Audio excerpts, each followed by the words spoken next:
Everyone, welcome back to my channel Shiksha competition Hindi साहित्य का इतिहास रिवीजन क्लास। हम यहाँ पर 50 क्वेश्चन देखने वाले हैं जो कि हिंदी साहित्य के जो इतिहास ग्रंथ हैं उस टॉपिक से हमारे जो सारे क्वेश्चन हैं वो यहाँ पर रहने वाले हैं। बहुत ही अच्छी क्लास है किसी भी एग्ज़ाम के लिए, टीजीटी पीजीटी या कहीं भी कोई भी आप एग्ज़ाम हिंदी का दे रहे हो जिसमें लिटरेचर आता है उसके लिए रामबाण क्लास है। तो सारे क्लासेस को सबसे पहले आप क्वेश्चन को एक बार सही से अपना लगा लीजिए, कौन सा सही है उसके बाद में आप पॉज करके अपना क्वेश्चन लगा लीजिएगा।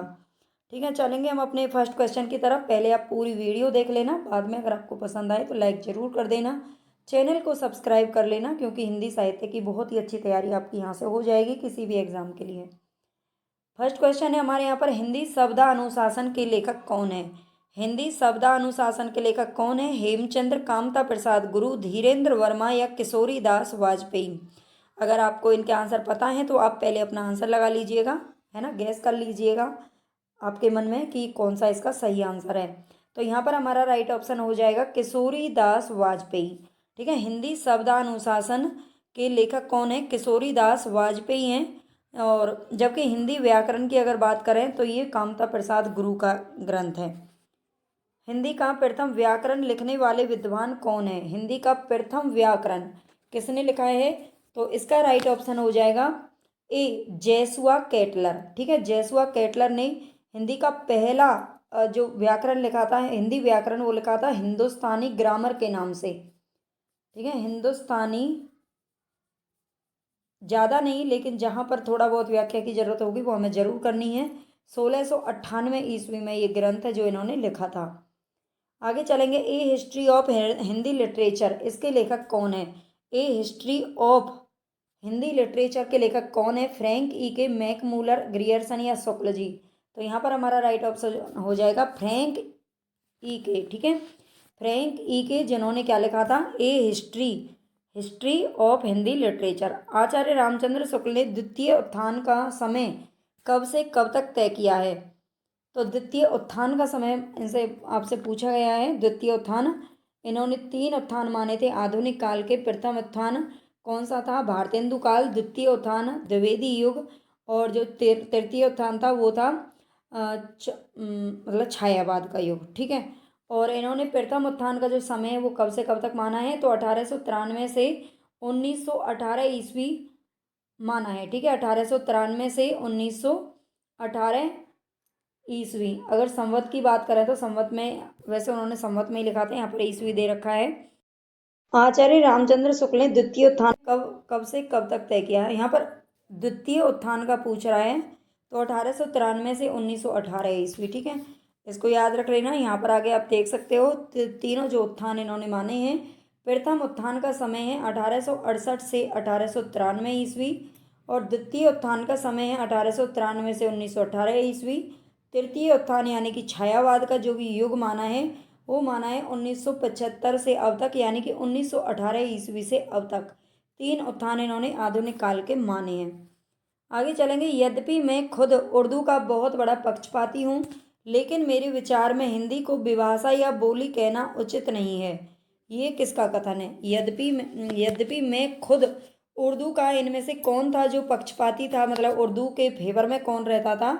तो ये है गारसा दत्त तासी जी। ठीक है, गारसा दत्त तासी जो कि एक मतलब फ्रांस के निवासी थे, फ्रांसीसी विद्वान थे, और इन्होंने हमारे हिंदी का सबसे पहला ग्रंथ लिखा था, हिंदी साहित्य का इतिहास, और वो लिखा था फ्रेंच भाषा में।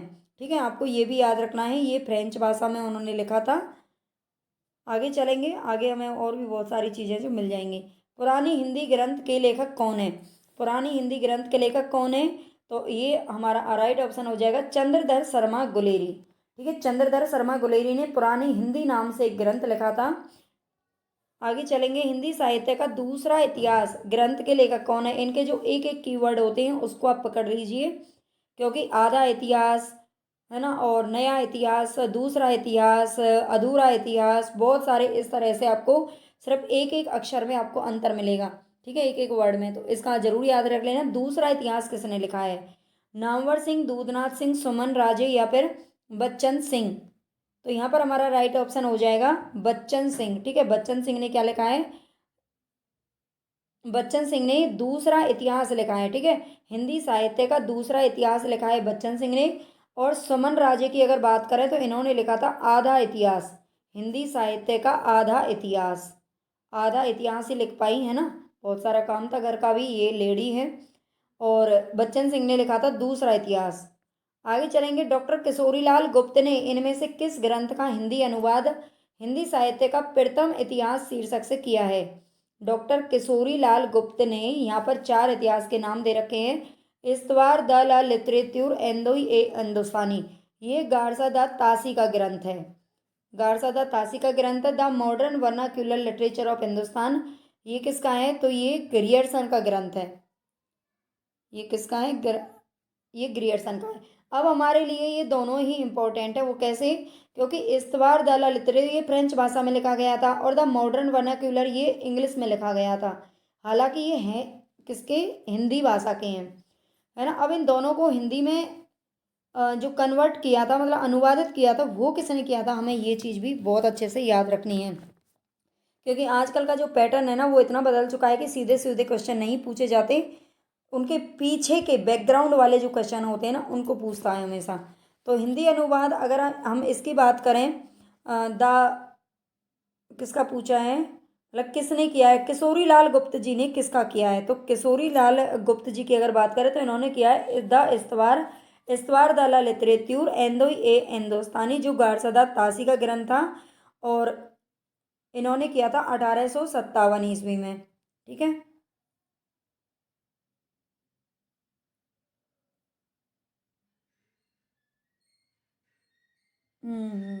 किशोरी लाल गुप्त की बात कर रहा है, एक मिनट। किशोरी लाल गुप्त जी ने ये किया था the modern vernacular literature of Hindustan, ठीक है, जो ग्रियर्सन का ग्रंथ था। इसे 1857 ईस्वी में ये किसने किया था? तो ये किशोरी लाल गुप्त ने किया था। इंग्लिश भाषा को हिंदी भाषा में अनुवादित किसने किया था? तो किशोरी लाल गुप्त ने। और अगर हम इनकी बात करें, गारसादा तासी का जो फ्रेंच का, और फ्रेंच जो जानता होगा वही तो करेगा, वो थे डॉक्टर लक्ष्मी सागर वार्स ने। उन्होंने किया था हिंदी साहित्य का इतिहास के नाम से 1852 ईस्वी में। हिंदी साहित्य का आधा इतिहास निम्नलिखित में से किसके द्वारा लिखा गया है? तो सुमन राजे के द्वारा लिखा गया है, ठीक है, डॉक्टर सुमन राजे। इसको भी आपको अच्छे से याद रख लेना। और ये कब लिखा था ये भी आपको बता देती हूँ, 2003 ईस्वी में, ठीक है। 2003 ईस्वी में से इन्होंने लिखा था हिंदी साहित्य का आधा इतिहास। रामचंद्र शुक्ल ने हिंदी साहित्य के आधुनिक काल को किस अन्य नाम से अभिहित किया है? यानी कि आधुनिक काल को क्या नाम इन्होंने और दिया है? वर्तमान काल, गद्य काल, उत्थान काल, या कोई सा भी नहीं। तो गद्य काल का नाम दिया है। ये कहते थे कि आधुनिक काल में सबसे ज़्यादा गद्य विधाओं का प्रवर्तन हुआ भारतेंदु से ही। भारतेंदु में बहुत ज़्यादा नाटक वगैरह लिखे गए थे, नाटक, उपन्यास, कहानियाँ। क्योंकि आपको ये चीज़ें पहले नहीं देखने को मिलेंगी। पहले सिर्फ काव्य भाषा ही, मतलब काव्य पर ही काम किया जाता था। आगे चलेंगे। मिस्र बंधु विनोद का चौथा भाग कब प्रकाशित हुआ? तो मिस्र बंधु विनोद का चौथा भाग कब प्रकाशित हुआ था? 1934, 13, 10 या 1900। तो यहाँ पर हमारा राइट ऑप्शन हो जाएगा 1934, ठीक है। मिस्र बंधु जो विनोद था उसमें उसके चार भाग प्रकाशित हुए थे, ठीक है। चार भाग उसके प्रकाशित हुए, जिसमें से तीन भाग 1913 में तीन भाग प्रकाशित हो चुके थे, और चौथा जो भाग था वो हुआ था 1934 ईस्वी में, ठीक है।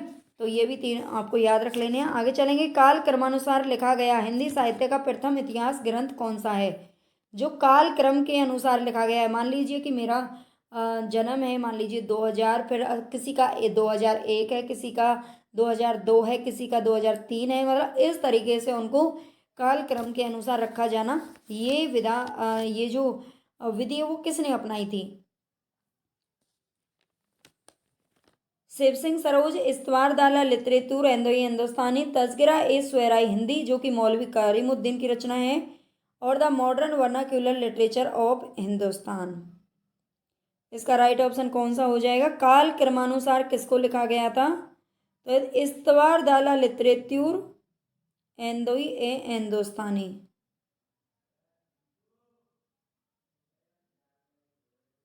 ठीक है। बी को लिखा गया था, काल क्रमानुसार इनको रखा गया था। हालांकि मुझे कुछ ऐसा लग रहा है कुछ नहीं, लेकिन कुछ नहीं है, चलो आगे चलते हैं। हिंदी साहित्य का वैज्ञानिक इतिहास के लेखक कौन है? हिंदी साहित्य का वैज्ञानिक इतिहास किसने लिखा है? तो ये लिखा है डॉक्टर गणपति चंद्र गुप्त ने। ठीक है, डॉक्टर गणपति चंद्र गुप्त ने लिखा है और ये 2 भागों में लिखा था। 2 भाग थे इसके। 1965 ईस्वी में ये प्रकाशित हुआ था। ठीक है, 2 भागों में प्रकाशित हुआ 1965 ईस्वी में। ये भी आपको याद रखना है। आगे चलेंगे। हिंदी साहित्य का पहला इतिहास किसके द्वारा लिखा गया था?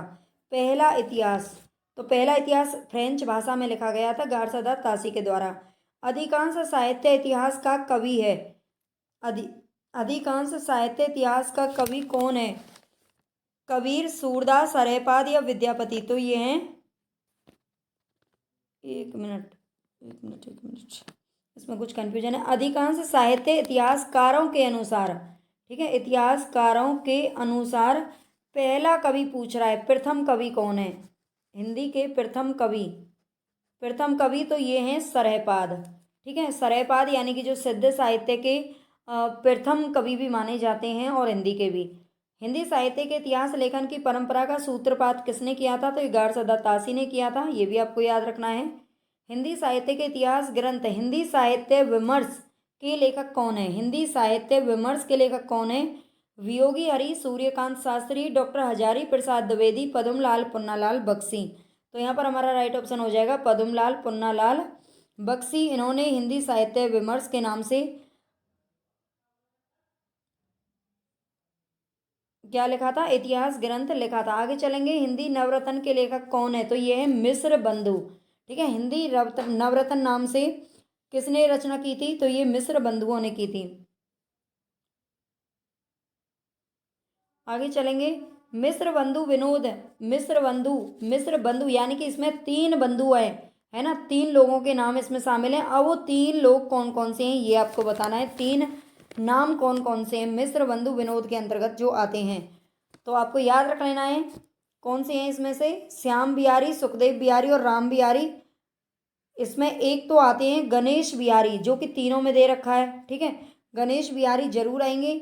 इसके अलावा श्याम बिहारी, जो कि दोनों में दे रखे हैं, है ना। और इसके अलावा कौन है? सुखदेव बिहारी। ठीक है, सुखदेव बिहारी मिश्र। तो गणेश, श्याम और सुखदेव, गणेश, श्याम, सुखदेव, ये तीनों आपको नाम याद रख लेने हैं। ये भी खूब पूछा जाता है क्वेश्चन। हिंदी साहित्य का इतिहास के आधुनिक गद्य साहित्य परंपरा का प्रवर्तन के अंतर्गत प्रथम उत्थान की कालावधि निर्धारित की गई है। यहाँ पर विक्रम संवत दे रखा है। अभी हमने पीछे जो देखा था वो था ईस्वी में। ठीक है, अगर ईस्वी में 57 प्लस कर दो तो विक्रम ही आ जाएगा। और विक्रम में मतलब जो विक्रम संवत होता है उसमें से आप 57 क्या कर दो, घटा दो। ठीक है, घटा दो तो क्या आ जाएगा? ईस्वी निकल के आ जाएगा। 1900 से 1950 विक्रमी, 1925 से 50, 25 से 75 या 1900 से 1925 विक्रमी तक। यहाँ पर आपके विक्रमी पूछा है। अगर आप वैसे अभी पीछे हम पढ़ के आए हैं तो उसके हिसाब से भी आप चाहें तो लगा सकते हो। 1868 से 1893 की इसकी अवधि मानी है। अगर हम बात करें ईस्वी में, 1893 ईस्वी। ठीक है, अब इसमें आप लगा सकते हो 1868 में, यानी कि संवत 1925 से 1950 ईस्वी तक।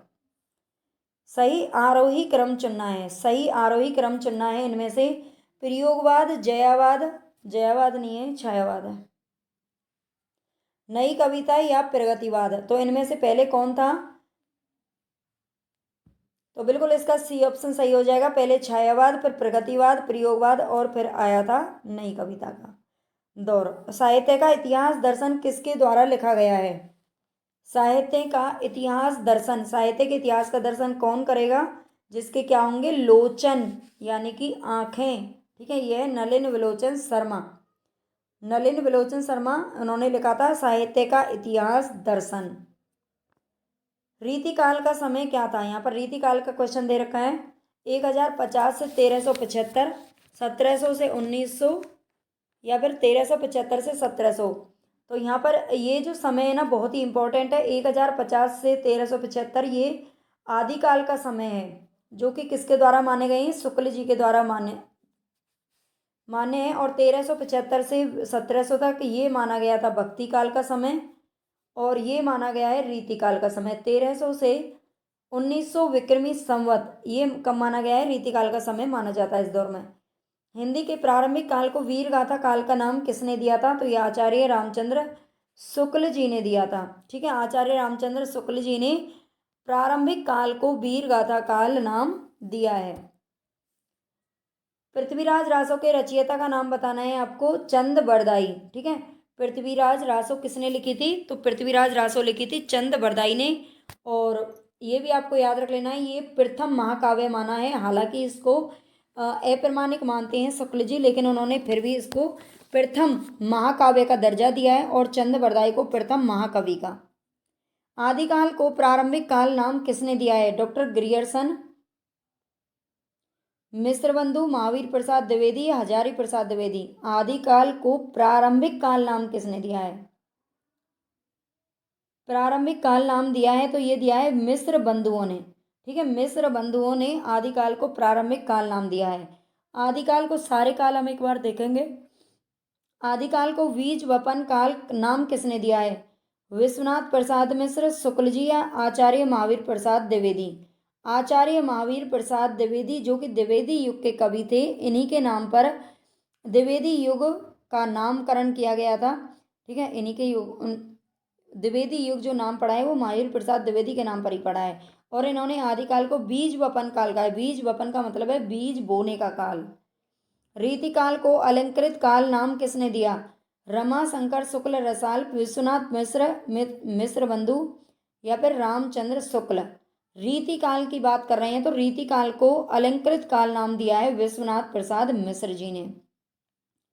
आपको क्लास अगर अच्छी लग रही है, क्वेश्चन अच्छे लग रहे हैं तो प्लीज़ लाइक ज़रूर कर देना, चैनल को सब्सक्राइब कर लेना अगर नए हो तो, और शेयर ज़रूर कर देना अपने ज़्यादा से ज़्यादा दोस्तों के साथ में। आप शेयर करिए ताकि बहुत ही अच्छा कंटेंट मैं आपके लिए तैयार कर सकूं। हिंदी में हिंदी साहित्य का इतिहास सबसे पहले किसने लिखा था? अब ये बात कर रहा है हिंदी की। हिंदी में, हिंदी भाषा में हिंदी साहित्य का इतिहास ग्रंथ किसने लिखा था? ग्रियर्सन, शिव सिंह सेंगर, गारजादा तासी या रामचंद्र शुक्ल। तो ये लिखा था शिव सिंह सेंगर। अभी हम ऊपर पढ़ के आए हैं, इन्होंने फ्रेंच भाषा में लिखा था और इन्होंने अंग्रेजी भाषा में लिखा था। ठीक है, रामचंद्र शुक्ल जी ने लिखा था लेकिन बहुत बाद में लिखा था। सबसे पहले लिखा था शिव सिंह सेंगर ने, शिव सिंह सरोज के नाम से 1883 ईस्वी में। हिंदी साहित्य के इतिहास लेखकों का काल क्रमानुसार सही क्रम बताना है। हजारी प्रसाद द्विवेदी, मिश्र बंधु, रामचंद्र शुक्ल या राम कुमार वर्मा। तो यहाँ पर हमारा राइट ऑप्शन कौन सा हो जाएगा ये बताना है। तो सबसे पहले तो देखो मिश्र बंधु आएंगे, क्योंकि मिश्र बंधु बहुत पुराने टाइम में थे। इनका जीवन काल भी नहीं पता है, अलग अलग काल था इनका, है ना, मिश्र बंधु। और रामचंद्र शुक्ल का अगर हम जन्म की बात करें रामचंद्र शुक्ल की, तो 1884 ईस्वी में हुआ था। राम कुमार वर्मा पैदा हुए थे 1905 ईस्वी। और हजारी प्रसाद द्विवेदी पैदा हुए थे 1907 ईस्वी। ठीक है, तो ये इनका जीवन काल है, जन्म काल है। मिश्र बंधु सबसे पहले इनमें आएंगे। पुरानी हिंदी नामकरण किसने किया है? हजारी प्रसाद द्विवेदी, शुक्ल, इंसाल्लाह खान या चंद्रधर शर्मा गुलेरी ने किया है पुरानी हिंदी का नामकरण। हिंदी साहित्य के आरंभिक काल को सिद्ध सामंत काल किसने कहा है? हिंदी साहित्य का आरंभिक काल यानी कि आदि काल, वो इनके नामकरण खूब पूछे जाते हैं। आरंभिक काल को सिद्ध यानी कि भारतेंदु युग की बात कर रहा है, उसको सिद्ध सामंत काल किसने कहा है? आदिकाल को राम कुमार वर्मा, राहुल सांकृत्यायन, गणपति चंद्रगुप्त या फिर मिश्र बंधु। तो यहाँ पर हमारा राइट ऑप्शन हो जाएगा राहुल सांकृत्यायन। ठीक है, जो राहुल सांकृत्यायन है उन्होंने सिद्ध सामंत काल के नाम से पुकारा है आदिकाल को। आरंभिक काल किसे कहा जाता है? तो ये भी आरंभिक काल मिश्र बंधुओं ने कहा था। किसको?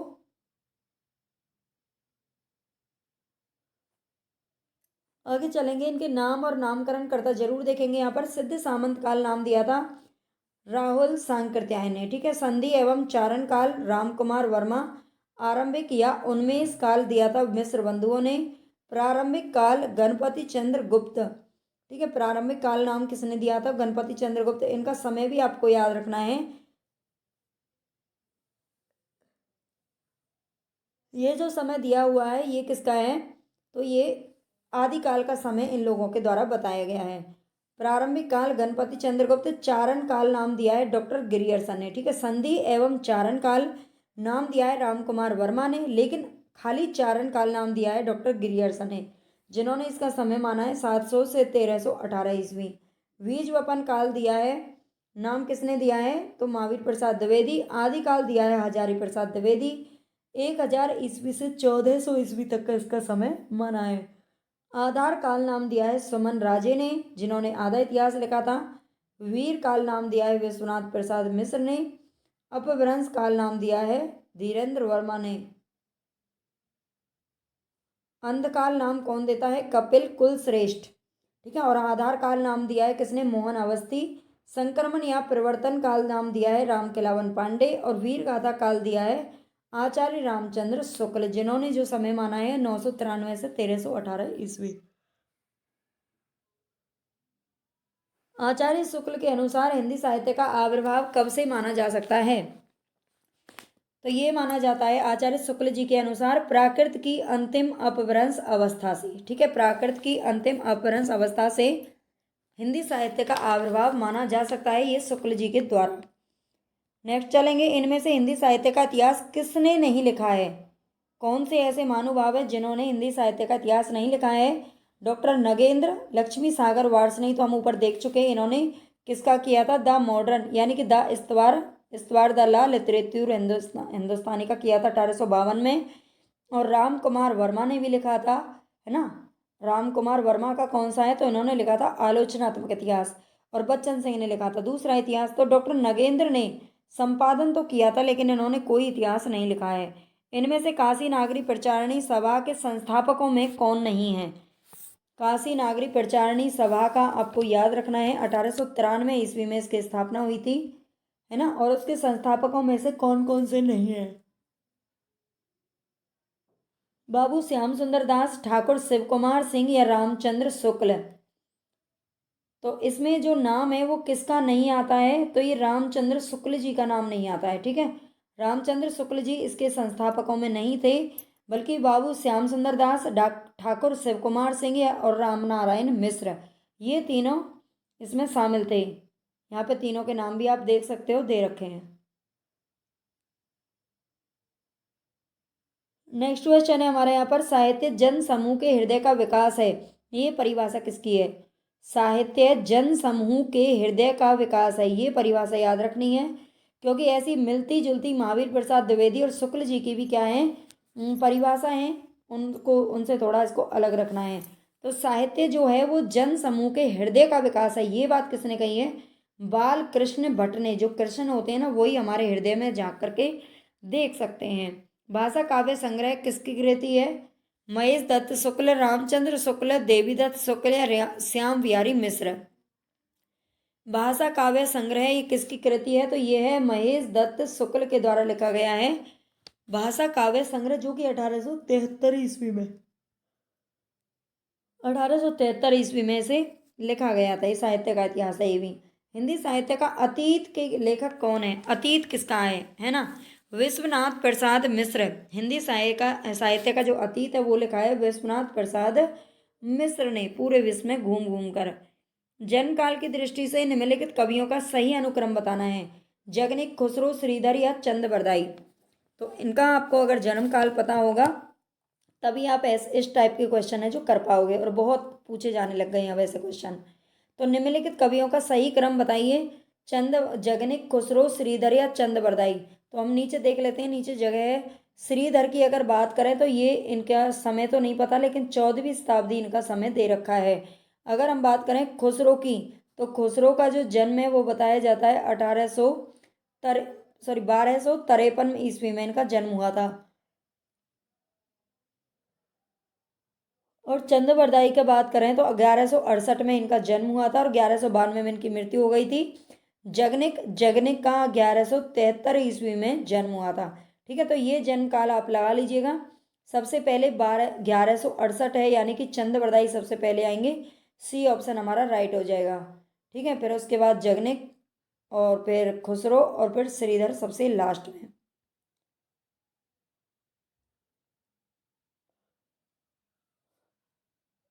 आगे देखते हैं, इनमें से वह कौन सी रचना है जिसे मूलतः हिंदी शब्द सागर की भूमिका के रूप में लिखा गया था, किंतु बाद में उसे स्वतंत्र ग्रंथ भी बना दिया गया।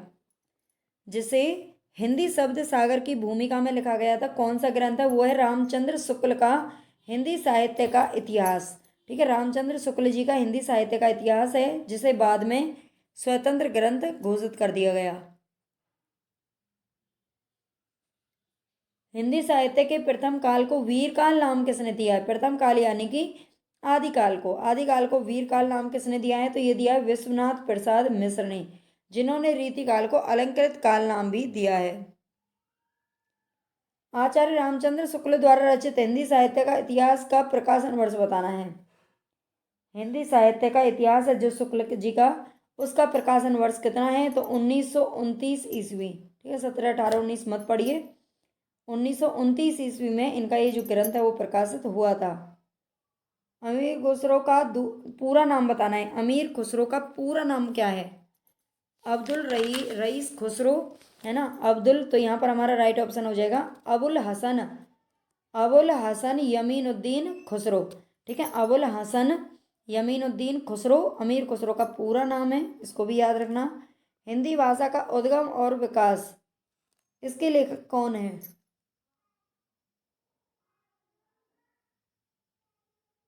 हिंदी भाषा का उद्गम और विकास के लेखक कौन है? डॉक्टर नगेंद्र शुक्ल या फिर हजारी प्रसाद द्विवेदी। अगर हम बात करें हिंदी साहित्य का उद्गम, हिंदी साहित्य की भूमिका, ये दो ग्रंथ हैं हजारी प्रसाद द्विवेदी का। यहाँ पर कह रहा है हिंदी भाषा का उद्गम, यहाँ पर भाषा पूछ रहा है, इस वर्ड को अच्छे से याद रखने हैं। उद्गम और विकास, ये है डॉक्टर उदय नारायण तिवारी जी का ग्रंथ। ठीक है, इसको अच्छे से याद रख लेना। हिंदी साहित्य के इतिहास लेखन में काल विभाजन और नामकरण का प्रथम प्रयास करने वाले हैं। कौन है ऐसे जिन्होंने हिंदी साहित्य के इतिहास लेखन में काल विभाजन और नामकरण का प्रथम प्रयास किया है?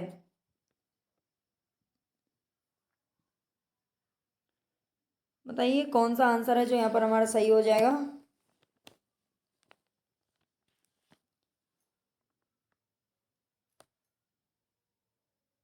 ये हैं डॉक्टर ग्रियर्सन, जिन्होंने काल विभाजन और नामकरण का प्रथम प्रयास किया है। वो कौन है? Doctor Grierson. आगे चलेंगे। आचार्य रामचंद्र शुक्ल ने शब्द सागर में लिखित किस शीर्षक लेख को परिवर्तित तथा परिमार्जित कर हिंदी साहित्य का इतिहास लिख दिया? तो इसका आपको पता होना चाहिए, जो हिंदी साहित्य आचार्य शुक्ल जी ने शब्द सागर में लिखित किस शीर्षक, पहले किस शीर्षक से छपा था? तो हिंदी साहित्य का विकास नाम से छपा था, जिसका बाद में नाम बदल करके हिंदी साहित्य का इतिहास कर दिया गया था। पुरानी हिंदी पुस्तक के लेखक कौन है? तो ये हैं चंद्रधर शर्मा गुलेरी। साहित्य के इतिहास के संदर्भ में निम्नलिखित कथन किसका है? साहित्य के इतिहास में बताना है प्रत्येक देश का साहित्य, देखो प्रत्येक देश का साहित्य वहाँ की जनता की चित्तवृत्ति का संचित प्रतिबिंब होता है। तब यह निश्चित है कि जनता की चित्तवृत्ति के परिवर्तन के साथ साथ साहित्य के स्वरूप में भी परिवर्तन होता चला जाता है। तो ये कथन किसका है? शुक्ल जी, राम कुमार वर्मा, आचार्य हजारी प्रसाद द्विवेदी या बच्चन सिंह? ये जो कथन है वो किसका है? तो आचार्य रामचंद्र शुक्ल जी का है। आप उनकी अगर किताब पढ़ेंगे तो वहाँ पर आपको शुरू के पेज में ही मिल जाएगा। आदिकाल में हिंदी गद्य के उद्भव काल में संस्कृत निष्ठ हिंदी का पक्ष किसने लिया था? हिंदी गद्य के उद्भव काल में संस्कृत निष्ठ हिंदी का पक्ष किसने लिया? शिव प्रसाद तारेंद्र, डॉक्टर ईश्वर चंद्र विद्यासागर, गंगा प्रसाद शुक्ल या राजा लक्ष्मण सिंह? तो यहाँ पर हमारा राइट ऑप्शन हो जाएगा राजा लक्ष्मण सिंह। ठीक है, राजा लक्ष्मण सिंह। आगे चलेंगे। सन 1800 ईस्वी में फोर्ट विलियम कॉलेज की स्थापना किसने की थी? ये पूछ रहा है कि स्थापना किसने की थी। तो भाई वो ही तो करेगा जो उस टाइम का गवर्नर होगा, और वो है वेलेजली। ठीक है, वेलेजली ने इसकी स्थापना की थी। और जो जॉन गिलक्रास्ट थे वो थे इसके प्राचार्य यानी कि प्रिंसिपल थे प्रथम। ठीक है, लल्लूलाल और सदल मिश्र, ये दोनों के दोनों ही उसके आंसर थे। तो बस आज हमारे 50 क्वेश्चन कंप्लीट हो गए, और अब हम आगे की क्लास की तैयारी करेंगे। आप भी अच्छे से इस क्लास से जुड़िए, डेली देखिए, पूरी क्लासेस देखा करो, है ना, ताकि आपको पूरा फ़ायदा मिले और मुझे भी उसका फ़ायदा मिले। और अच्छे से अपनी तैयारी को आप इस तरह से कर सकते हो। सब्सक्राइब लाइक मत करना भूलना।